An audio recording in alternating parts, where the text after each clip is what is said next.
بسم الله والصلاة والسلام عليك يا رسول الله. مرحبا بكم خياتي، مرحبا بكم البنات. ان شاء الله لا فيديو تاع اليوم تلقاكم بخير ومهنيين. خياتي في لا فيديو تاع اليوم رايحين نخدموا مع بعض وصفة الكباب. على بالي كامل تعرفوها، وصفة تقليدية جزائرية.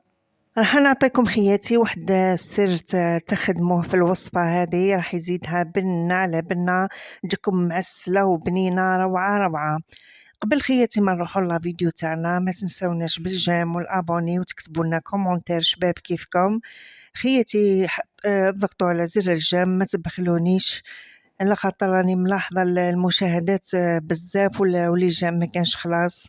ادعمونا خياتي بجيم باش الفيديو هذا يوصل لاكبر عدد ممكن والكل يستفاد، وباش تفرحوني تاني خياتي. ربي يفرحكم ان شاء الله. نروح للوصفه تاعنا ونبداو مع المقادير. وعلى بالكم خياتي الكباب نخدموه باللحم ولا بالدجاج. انا درت هنا دي مورسو تاع الدجاج، هو يجيب الدجاج خير يجيكم بنين. هنا حطيتهم يتقلاو، حطيت شويه زيت. وانتم هنا لي مورسو تاع الدجاج حطوا كما تحبوا، الكميه اللي تحبوا اكثر من هكذا تحبوا قل. حطيت شويه زيت، حطيت مورسو تاع السمن ولا تاع الزبده، نخليهم يتقلاو شويه. وهنا خياتي جبت حبة بصل مربية، ضفتها للدجاج تاعي هذاك، ونخليها تتقلى هي تاني معاهم.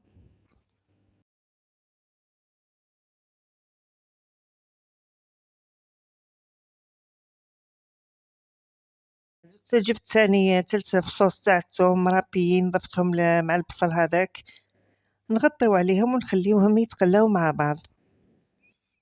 هنا خياتي بعد ما تقلاو راح نضيف لهم التوابل. هنا توابل موش بزاف، حاجة قليلة. نضيف شوية فلفل أسود، نضيف شوية راس الحانوت، ونضيف شوية تاع الملح.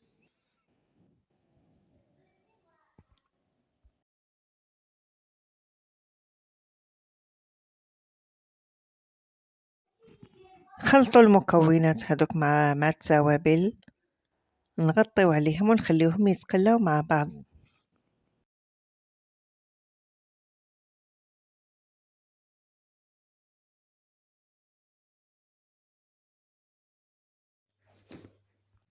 ودرك خياتي بعد ما خلينا الطنجرة تاعنا تقلات واحد الخمس دقائق، نجيبو كمية تاع الحمص ونضيفوها لها، ونزيدو نغطيو عليها ونخليوها تقلى.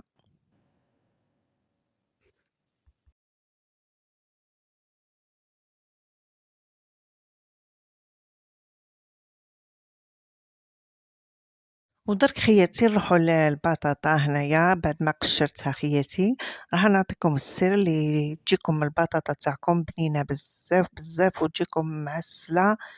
هنا ضفت 2 ملاعق تاع الخل، وضفت ملعقة تاع الملح. الخل خياتي من المفضل أن يكون الأبيض خير. ومن بعد نبدأ نقص في البطاطا تاعي ونحطها في وسط الملح هذاك والخل، ونخليها ترتاح فيه. بعد ما خلصت نطيب المرق تاعي وكي نجي نقلي البطاطا، ما نعاودش خياتي نملحها. لازم خياتي تضيفوا كمية تاع الملح مناسبة هنا قد البطاطا تاعكم، على خاطر هذيك هي ما راحش تزيدوا تملحوها مرة أخرى. نكمل نقصها بالطريقة هذه ونخليها بالملح والخل هذوك حتى يطيب لي المرق، نولي نقليها. هاد الوصفة خياتي تاع الكباب وصفة تقليدية جزائرية، مقاديرها بسيطة وتجي بنينة بزاف. حاولوا كل مرة تفكروا الوصفات التقليدية تاعنا باش ما يروحوش، على خاطر راهم بنان بزاف وسهلين في نفس الوقت، ما يديوش الوقت بزاف، طيبوهم في وقت قصير والنتيجة تاعهم تجيكم هايلة. هنا خياتي بعد ما تقلى الدجاج تاعي هذاك مع البصل والثوم، هنا نضيف لها مع نص كاس تاع الماء. هنا أنا ضفت بالمغرفة، أنا ضفت الماء السخون قيمة نص كاس تاع الماء. نزيد نخليها تقلى شوية ومن بعد نرجع ليها. وهذه هي البطاطا خياتي تاعي بعد ما قصيتها، خليها هكذا. بعد ما يطيب المرق تاعي نروح نقليها. هنا بعد ما زاد نشف لي الماء هذاك اللي ضفت شويه درك نمرقها، وما تضيفوش خياتي الماء بزاف على خاطر المرقه راح نديرو شويه برك وتجيكم خاسره. المرق قدر ما يطيب لنا فيه الدجاج هذاك ونزيدو نحطولو البطاطا تاني تزيد تشرب هذاك المرق اللي بقى. هنا حطيت المقلاة تسخن وراح نقلي البطاطا تاعي، كترتها من الماء هذاك وجبت نقليها. بعد ما نكملو خياتي نقليو البطاطا والمرق تاعنا هذاك يطيب، راح نوليو معاكم للخطوة اللي بعد هادو.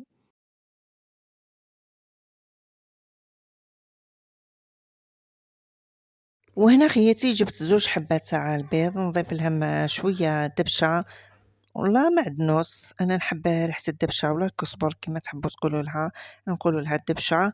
نضيفوا عصرة تاع الليمون تاع القارص، ونضيفوا شوية كمية قليلة تاع المرق. هنا المرق خياتي يكون تصيبو ما يكونش سخون باه ما يفسدلكمش البيض تاعكم، يكون دافي.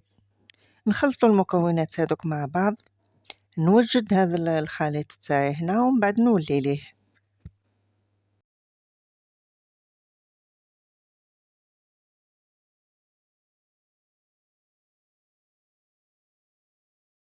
وهذا هو خياتي المرق تاعنا راه وجد.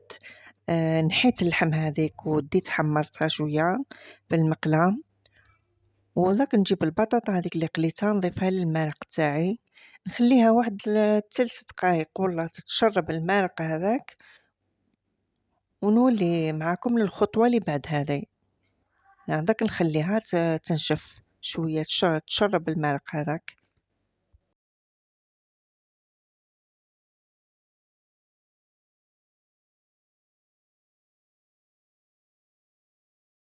ودرك خياتي بعد ما فات واحد 3 دقايق راح نجيب البيض هذاك اللي خلطته قبيل مع المعدنوس والعصرة تاع الليمون وشوية تاع المرق، راح نضيفه للبطاطا. هنا شوفوا كيف نحطو نوزعو كامل عليها، نزيدو نغطيو عليها ميم با واحد دقيقة ينشف لنا البيض هذاك ونطفيو عليها. وهذه هي الوصفة تاعنا هي واجدة، درك نوريها لكم في طبق تقديم.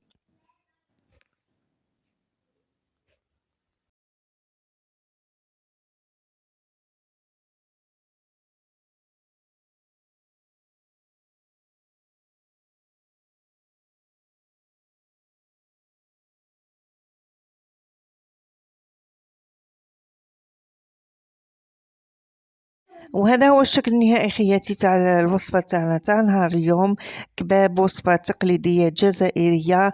جربوها خياتي على الطريقة تاعي، على بالي راح تعجبكم بزاف وتجيكم بنينة بزاف. هنا راني ضفت لها اللحم هذيك اللي كنت قليتها، ونضيف لها شوية معدنوس ولا شوية دبشة، ونضيفو دي طرونش تاع القارص نزينو بهم البلاط تاعنا. نتمنى خياتي الوصفة تاع اليوم تكون نالت إعجابكم وتجربوها على طريقتي. وما تنساوش خياتي تكتبوا لنا كومنتير شباب كيفكم، وتضغطوا على زر الجنب باش الفيديو هذا يوصل لأكبر عدد ممكن والكل يستفاد. وإلى اللقاء خياتي مع فيديو جديد إن شاء الله. سلام في أمان الله.